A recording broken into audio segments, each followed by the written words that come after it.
Danny, thanks for joining Flyers TV, sponsored by the Bay Hotel. First of all, Danny, can you give us an update from the treatment room, starting firstly with Chris Ogier? Is he likely to be on the roster this weekend? Yes, he most likely. He practiced with us last week, and he's had some great progress, and he's been practicing with this week. We're hopeful, and barring anything going wrong, he'll most likely be in the lineup this weekend. That's a big change because the prognosis wasn't that great a few weeks ago, so he's made good progress. Yeah, no, we had it's been a funny case. You know, it's not about the club keeping mum on it, but you know, we had a misdiagnosed at the start, and we had to start over again with him. So, but like I said, things are positive now. He's feeling good, and like I said, unless something happened during the week, which is always a possibility, knock on wood it doesn't, he'll feature in our lineup this weekend. That's meant to be a big boost for the team in terms of getting a guy like him back, because he was up there in terms of the points scoring, wasn't he? Yeah, absolutely. He was one of our best players before his injury, and he provides a big boost. He's a leader in our dressing room, and you know, I'm glad personally because I don't have to double shift anymore because I was getting a little bit old, and you know, guys have had to add to their minutes in games, and it does wear out after a while, and you know, for the short term, guys can get away with it, but it's just not sustainable long term. So he'll give us, you know, now we can really focus on playing back to 3-line hockey again, and you know what, getting back to a full lineup, and you know, actually I think it might be the first time we've played with 12 imports this year too as well. So it's definitely a boost for us. And Kyle Horn, he's had a shoulder injury for a few weeks now. What's the latest on him? Kyle is, unlike Chris, is not making great progress. I believe we're going to have to get some further tests done on him. The injury seems a little bit worse than we maybe originally suspected. So Kyle will not be playing this weekend, and if I had to say, I wouldn't see him anytime soon as well. Okay, Nico Suriniemi was brought in as cover when Kyle Haynes was injured.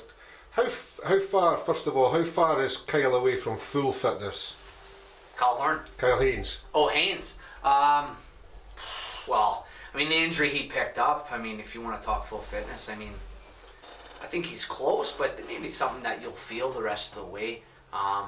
You know, not something that will keep him from playing to his capabilities, but something you'll feel every once in a while. You take a hit or whatever, but you know, Kyle feels better every week, and he's a huge player for us. So the better he feels, the better club we are.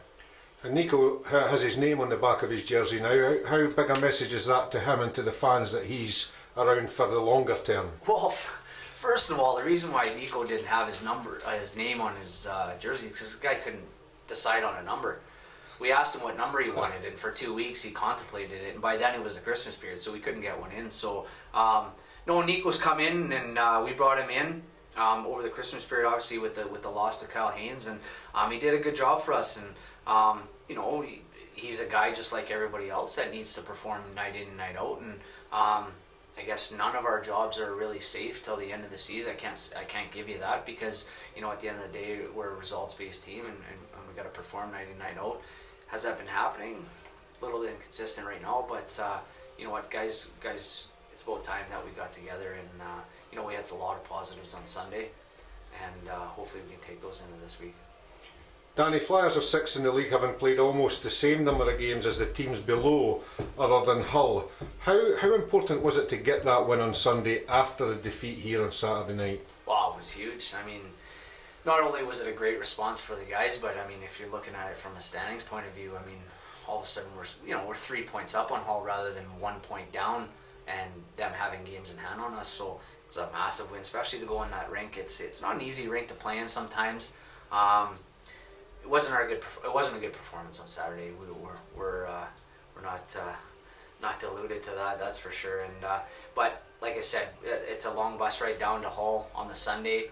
We had two options: feel sorry for ourselves. You know, the crowd made it pretty obvious how they felt about our performance, and but we didn't feel sorry for ourselves. So we went down there. We met as a team beforehand, and just said, you know, we have to stick together, stay positive. But in saying that, it's not all about just staying positive and happy joy around the locker room. I mean, guys got to show up to compete, and unfortunately, that's been something that's really hurt us this year. And I hate to say it, but you know, guys, that's one issue that we should never have around here is our compete levels, and whether it's going forward, coming back, all three zones.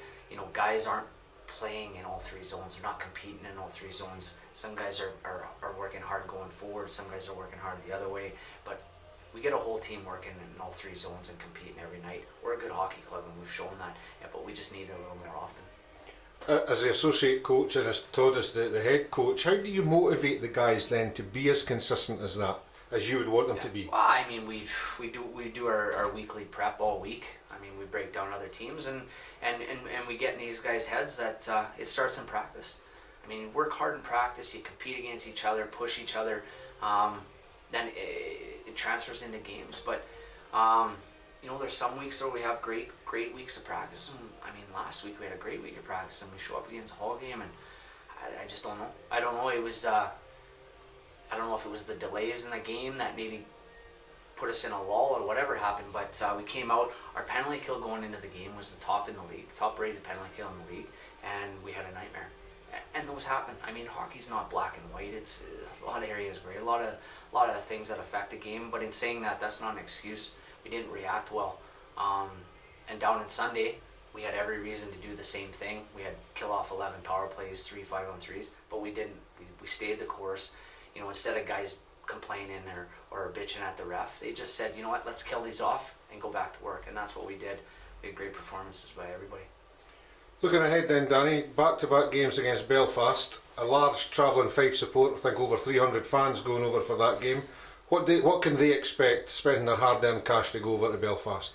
Well, I mean, they're going to expect us, I guess, to come out and compete. That's what we expect of ourselves as well. I mean, we never go somewhere and say, you know what, let's go half pace or half compete levels. But you know what, our fans, you know, coming over in those numbers, that's great support, and we're going to do our best to give them a good performance. I think we owe them a good performance, whether on the road or at home. And we owe it to ourselves as well as players and teams, because, you know, when we don't have good performances, we see it affects the crowd, but nobody gets more affected than the guys in this room. I mean, guys don't go out with the intentions of having bad performances. At the end of the day, it's sport and that happens, but again, like I said, we got to limit those times and we got to be better. I mean, starting with myself all the way through. And then Sunday, a game here against Belfast. It will be themed around Frankie and Benny's. Apart from wanting to get the win and the 2 points, of course, how important is it that we have those theme nights here in Kirkcaldy? They're great for us. You know, Frankie and Benny's has been a great sponsor for us. They support the club, and we got to give a little bit back to them as well. As for the match night itself, it's a great atmosphere. It's you know, prizes everywhere, and it's a good family atmosphere for everybody involved. So those are big nights, and like I said, Frankie and Benny has been a great supporter of the club, and it's good to give them back. Danny, thanks very much for joining Flyers TV, sponsored by the Bay Hotel. Yeah. Good luck to you and the guys at the weekend. Absolutely.